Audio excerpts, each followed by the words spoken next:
자, 이번에는 산과 염기의 세기에 대해서 배워볼게요. 산과 염기의 세기는 일단 우리가 산과 염기의 정의에서 보면은 산은 H+를 내놓는 물질이고 염기는 H+를 받는 물질이죠. 그러니까 세기는 H+를 받으려는 경향이 크면 클수록 염기이고 H+를 내놓으려고 하면 할수록 산의 세기는 더 큰 거예요.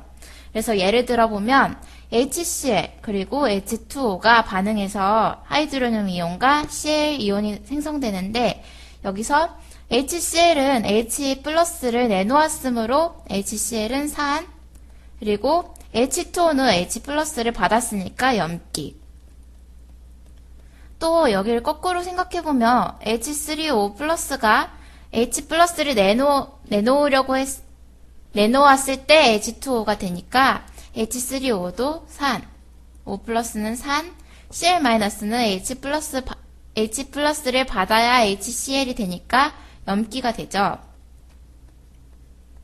여기서 이 반응으로 반응이 거의 다 진행되거든요. 이 반응은 매우 작게 거의 안 일어난다고 볼 수 있어요. 그러니까 HCl이 H를 더 H2O보다 더 잘 내놓는 산이니까 HCl은 H3O+에 비해서 더 강한 강산이라고 볼 수 있죠. 그리고 상대적으로 H3O+는 약산이라고 볼 수 있어요. 또 염기로 따지면 H2O가 더 H+를 Cl-보다 더 잘 받기 때문에 염기, 강염기고 Cl-는 약염기 라고 볼 수 있습니다. 이렇게 산과 염기의 세기는 어떤 물질과 반응하느냐에 따라서 상대적이에요.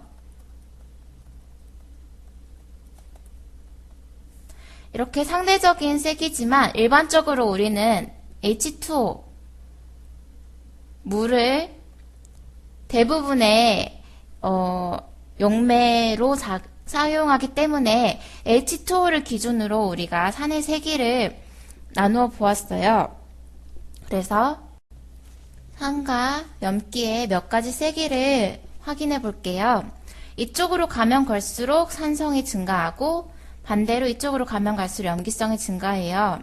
여러분 지금 이 두 물질, 위아래의 물질 사이의 관계가 무엇인지 아시겠어요? 네, 이게 짝산, 짝염기의 관계죠? 위쪽에 있는 게 짝산들이고 아래쪽에 있는 게 그 짝염기들인데 산성이 증가하면 증가할수록 반응이 이쪽으로 증가하니까 이 반대 방향으로는 잘 안 되죠? 그러니까 이게 산성이 증가하면 증가할수록 그 짝염기는 더 약한 염기가 돼요.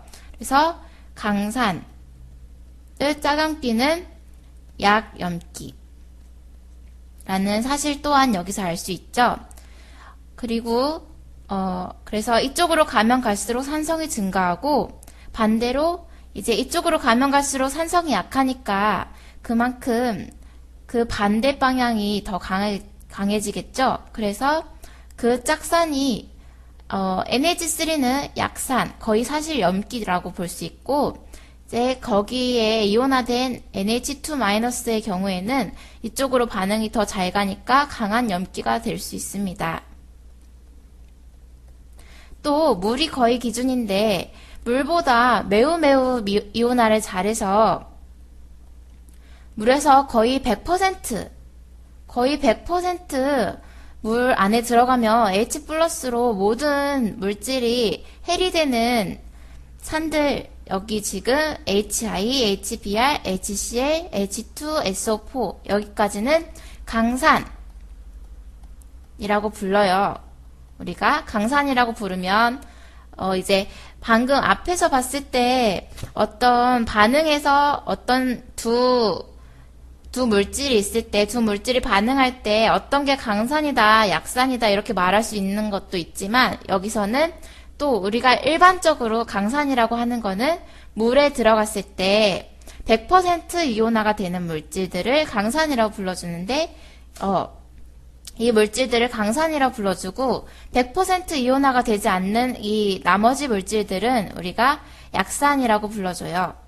또 염기의 경우에도 물에 비해서 물에 들어갔을 때 OH-를 모두 100% 이온화가 되어서 OH- 이온을 내고 자기 자신은 Na+나 K+나 CA2+가 되는 이런 물질들을 강염기라고 불러주고, 또 물에 들어갔을 때 100% 이온화가 되지 않는 물질, 100% 이온화가 되지 않는 물질을 이렇게 약염기라고 우리가 구분해서 이름을 붙여줍니다.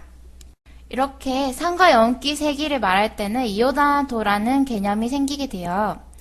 이렇게 이온화도라는 거는 정의상으로 용해된 전해질의 전체 몰수 분의 이온화된 전해질의 몰수라고 볼 수 있는데 개념이 어렵죠. 예를 들어 볼게요. 이온화도, 말이 어려운 건데 이온화도라는 거는 HCl, 강산을 예로 들어 볼게요. 강산과 H2O가 만나면 앞에서 많이 했죠.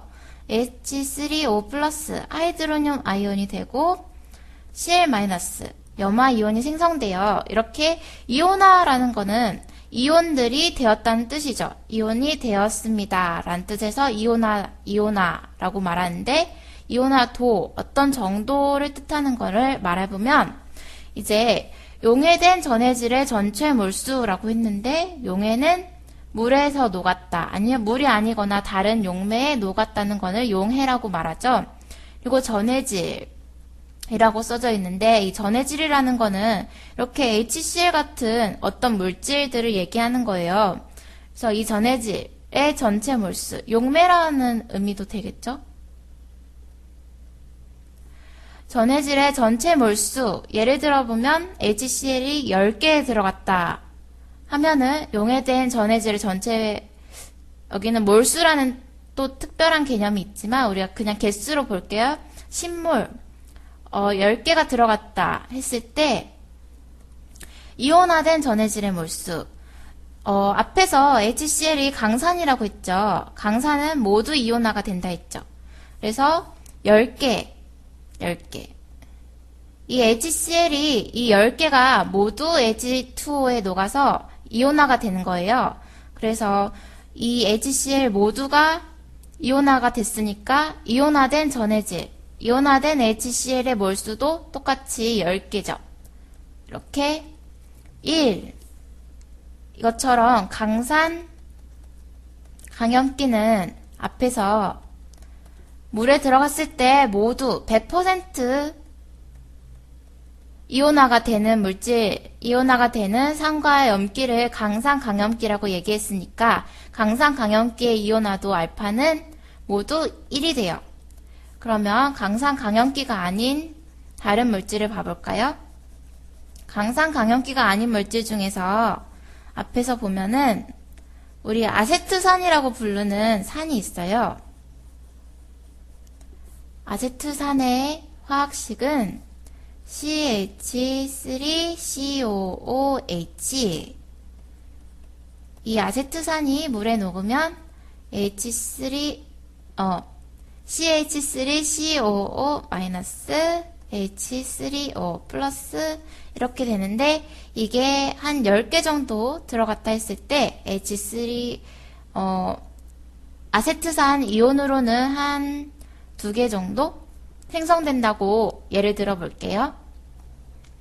그러면은 용해된 전해질의 전체 몰수는 똑같이 10개지만 이온화된 전해질의 몰수는 지금 10개 중에서 2개만 이온화가 되고 나머지 8개는 똑같이 그냥 이 아세트산 이온의 형태로 남아있을 거예요. 그러면은 이온화된 전해질의 몰수는 2개밖에 없죠. 이렇게 2개. 그러면은 이온화도는 10분의 2니까 5분의 1. 5분의 1, 0.2 정도라고 볼 수 있죠. 이렇게 약산, 약염기의 경우에는 그 경우에는 이온화도 알파가 1보다 작은 숫자예요. 그리고 0보다는 큰 숫자. 이렇게 이온화도라는 개념을 통해서 산과 염기의 세기를 또 수치화된 표현으로 나타낼 수 있겠죠.